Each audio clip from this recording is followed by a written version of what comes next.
ठाकरेंच्या काळामध्ये हे आरक्षण गेलं होतं। उद्धव ठाकरेंच्या सरकारमध्ये संपूर्ण 27% आरक्षण गेलं होतं, पण माननीय देवेंद्र फडणवीसजींनी या ठिकाणी सुप्रीम कोर्टामध्ये या ठिकाणी सरकारची बाजू योग्य पद्धतीने मांडली। 27% आरक्षण मिळालं आणि म्हणूनच आज महाराष्ट्रामध्ये निवडणुका होतात आहे आणि आज 27% ओबीसी आरक्षणाला न्याय मिळाला म्हणून या ठिकाणी निवडणुका होतात आहे। खऱ्या अर्थाने काँग्रेसने आणि वडेट्टीवारनी दुटप्पी भूमिका बंद करावी। ठाणे मुंबईमध्ये आज ठाणेमध्ये मनपाच्या नकली कारभारामुळे आता पॉलिटिकल मोर्चे आहे, त्यांना माहिती आहे निवडणुकीचा वेळ आला आहे।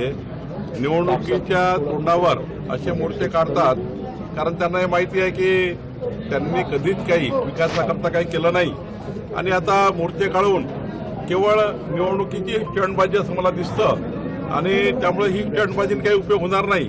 माननीय एकनाथ शिंदेजी, भारतीय जनता पार्टी, आमचे सर्व लोक त्या ठिकाणी ठाणे महानगरपालिकेवर ठाणे जिल्ह्याला न्याय देत आहे आणि त्या ठिकाणी आता isakal.com आहे देशातील नंबर 1 ची मराठी न्यूज वेबसाईट। प्रत्येक अपडेटसाठी isakal.com ला नक्की भेट द्या।